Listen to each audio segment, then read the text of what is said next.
नमस्कार दोस्तों। बीएपीएस प्रमुख एकेडमी के यूट्यूब चैनल में आप सभी का स्वागत है। मेरा नाम दिवस द्विवेदी है और आज हम एक विश्व के ऐसे मुद्दे की चर्चा करने वाले हैं जिसने अभी पश्चिम एशिया को युद्ध के कगार पर लाकर खड़ा कर दिया है। वह मुद्दा है ईरान और इजराइल के बीच संघर्ष। आखिर ऐसा क्यों हुआ कि ईरान और इजराइल युद्ध की कगार पर आ चुके हैं, इसके बारे में हम यहाँ पर देखेंगे। सबसे पहले हम नजर डाल लें करंट इवेंट पर। तो आपने सुना होगा कि इजराइल और ईरान एक दूसरे के ऊपर लगातार बमबारी कर रहे हैं।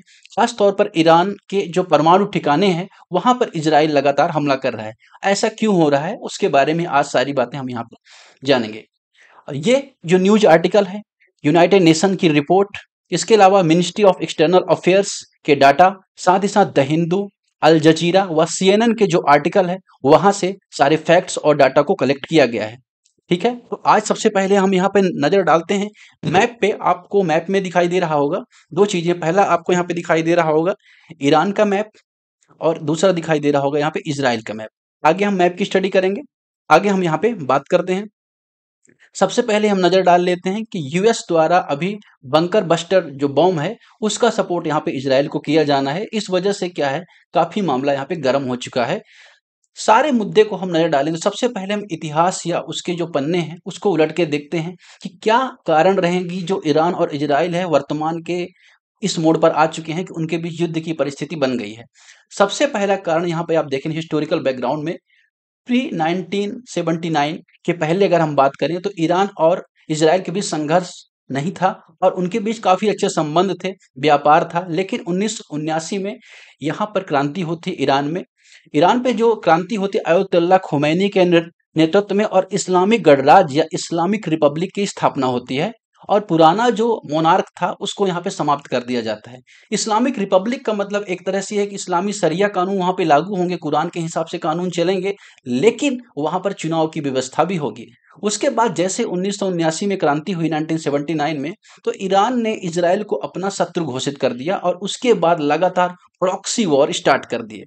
प्रॉक्सी वार के बारे में अगर हम बात करें, प्रॉक्सी वार के या छद्म युद्ध जिसे बोला जाता है, उसमें कोई भी देश डायरेक्टली किसी और देश से युद्ध नहीं लड़ता, वॉर नहीं करता, बल्कि अलग अलग मिलिट्री जो मिलिटेंट्स ग्रुप होते हैं उनको सपोर्ट करता है और उस सपोर्ट के माध्यम से उस देश को परेशान करता है। जैसे अभी पाकिस्तान के द्वारा अलग अलग जो आतंकी समूह हैं, चाहे अगर आप बात करें पहलगाम में जो हमला हुआ उसके संबंध में देखें, तो उस तरह से प्रॉक्सी वॉर यहाँ पे ईरान ने भी इजराइल के अगेंस्ट शुरू किया। और इन प्रॉक्सी वॉर में आप देखेंगे कुछ ग्रुप थे जैसे सीरिया, सीरिया के थ्रू, सीरिया के भी लोकेशन हम देखेंगे तो आपको अंदाजा हो जाएगा। लेबनान में हिजबुल्लाह के थ्रू, गाजा में गाजा के थ्रू और साइबर अटैक, इन चार माध्यमों से यहाँ पे ईरान ने इजराइल के ऊपर हमले करना शुरू किए।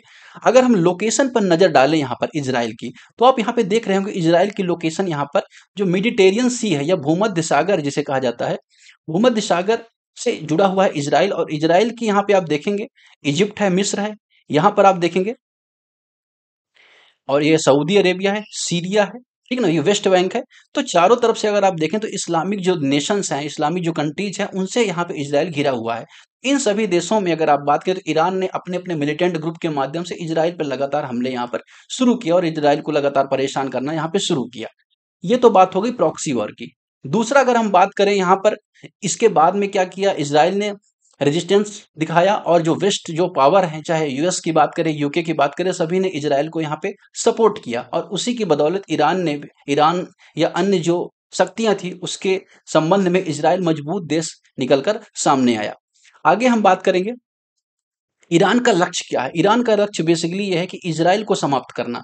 इजराइल जब बना था दोस्तों, तो मिडिल ईस्ट में एक ऐसा देश है जो मात्र यहूदी देश है। बाकी अगर आप पश्चिमी एशिया के बारे में देखें, मिडिल ईस्ट में ज्यादातर जो देश है वो इस्लामिक कंट्रीज हैं।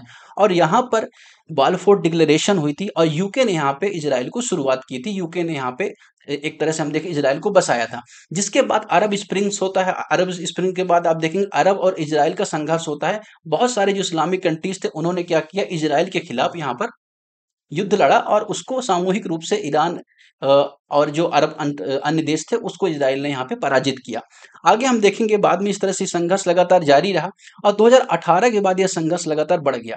संघर्ष बढ़ने का कारण यह है कि इजराइल एक तरह से परमाणु शक्ति है और ईरान लगातार परमाणु शक्ति संपन्न बनने की दिशा में प्रयास कर रहा है और इजराइल ऐसा नहीं चाहता है कि ईरान के पास भी परमाणु शक्ति आ जाए। इसलिए लगातार जो परमाणु ठिकाने हैं ईरान के, वहां पर इजराइल लगातार हमला करता रहता है। यहाँ पर आप देखेंगे कि ये इनकी फोटो आप देख रहे होंगे, ये कासिम सुलेमानी है।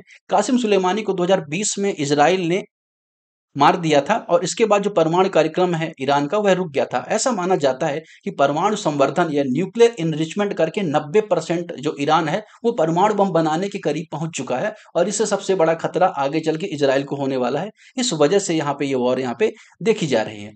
अगर हम बात करें ऐसी सिचुएशन क्यों आई कि ईरान यहाँ पे परमाणु बम बना ले रहा है, अगर हम बात करें ईरान की और P5 कंट्रीज के बीच में एक समझौता हुआ था जहां पे बात थी कि ईरान परमाणु बम नहीं बनाएगा, लेकिन बाद में जब ट्रंप का शासन आया 2018 के आसपास, जो अमेरिका है वो इस डील से हट जाता है पीछे, जिसके बाद ईरान फिर से लगातार परमाणु बम बनाने की दिशा में आगे बढ़ जाता है।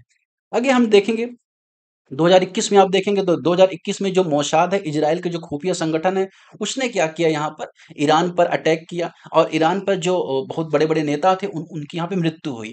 तो इसके बाद आप देखेंगे 2023 में गाजा वार यहाँ पे शुरू होता है। आपने सुना होगा इजराइल ने गाजा पे अटैक किया। अब इसका कारण भी आपको यहाँ पे जानना जरूरी है। गाजा की अगर लोकेशन देखें तो आप यहाँ पे पाएंगे, ये मेरे सेकंड, ये लोकेशन आप देख रहे हैं यहाँ पे गाजा में एक ग्रुप सक्रिय हमास, हमास को समर्थन प्राप्त है ईरान से और गाजा लगातार इजराइल पर अटैक करता रहता है। हमास जो है आतंकी ग्रुप है, वो इजराइल पर लगातार अटैक करता रहता है, जिसकी बदौलत अभी इजराइल ने हमास को समाप्त करने के लिए बहुत सारे ऑपरेशन किए। इसके बाद अलग अलग जो ग्रुप थे उसके थ्रू यहाँ पे ईरान ने इजराइल पर अटैक करना शुरू किया और मामला अभी इस सिचुएशन पर आ गया, ऐसी हालत पर आ गया कि दोनों देशों के बीच युद्ध जैसा माहौल यहाँ पे उत्पन्न हो गया है।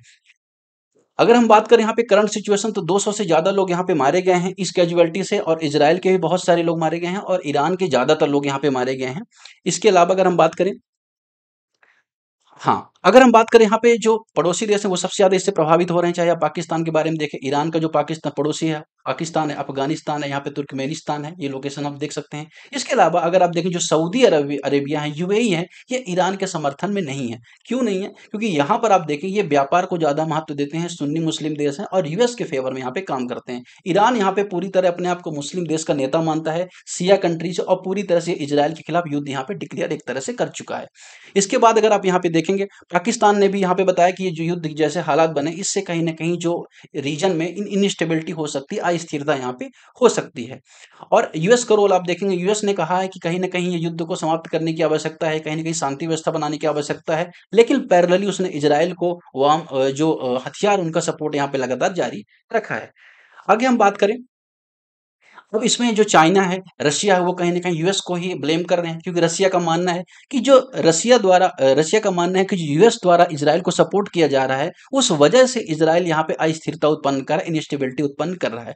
अब ये सारी बातें हो गई और इसका परिणाम भारत पर कैसे पड़ेगा, इस पर नजर डालें। तो देखिए, भारत यहाँ पर आप देखें एनर्जी का बहुत बड़ा इंपोर्टर है, तेल का बहुत बड़ा आयातक है, मिडिल ईस्ट से भारत तेल मंगवाता है, तो इसकी वजह से आप देखेंगे $100 यहाँ पे क्या तेल के प्राइस बढ़ गए। और अगर तेल के प्राइस बढ़ जाते हैं तो उससे भारत में हर एक वस्तुओं के सामान यहाँ पे बढ़ने की संभावना रहती है, जिससे जो मुद्रास्फीति है एक देश में बढ़ जाती है। इसके अलावा जो मिडिल ईस्ट रीजन है, इस ये वाले रीजन में 18 से 20 लाख के आसपास जो भारतीय हैं वहाँ पे काम करते हैं, तेल के ऐसे खानों में यहाँ पे काम करते हैं, जिस वजह से इनके संबंध में भी सुरक्षा संबंधी चुनौतियां यहाँ पे खड़ी हुई हैं। साथ ही यहाँ पर आप लोकेशन में देख रहे हैं, एक चाबहार पोर्ट भारत ने डेवलप किया है, जिसके माध्यम से भारत चाबहार के ईरान के थ्रू होते हुए, कैस्पियन सागर होते हुए यूरोप को यहाँ पे कनेक्ट करने का प्रयास कर रहा है। तो अगर ईरान और इजराइल के बीच युद्ध होता है तो जो भारत का जो विकास का जो रास्ता है वह भी यहाँ पे बंद हो सकता है और आगे के लिए रुक सकता है, जो कहीं ना कहीं चाइना का जो BRI इनिशिएटिव है उसको काउंटर करने के लिए भारत ने बनाया है।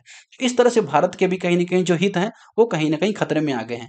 लेसन हमें यहाँ पे क्या लेने की आवश्यकता है, गांधी जी का सिद्धांत। हाल ही में द हिंदू में एडिटोरियल आया था और वहां पे बात हुई थी कि कोई भी विवाद यहाँ पर युद्ध के माध्यम से नहीं सुलझाया जा सका है, चाहे विश्व युद्ध प्रथम हो, विश्व युद्ध द्वितीय हो, रूस का यूक्रेन के साथ विवाद हो या पाकिस्तान का भारत के साथ विवाद हो। डायलॉग, डिस्कशन और डिबेट के माध्यम से ही किसी युद्ध को यहाँ पे समाप्त किया जाता है, अहिंसा के माध्यम से ही किसी विवाद का समाधान यहाँ पे प्राप्त किया जा सकता है।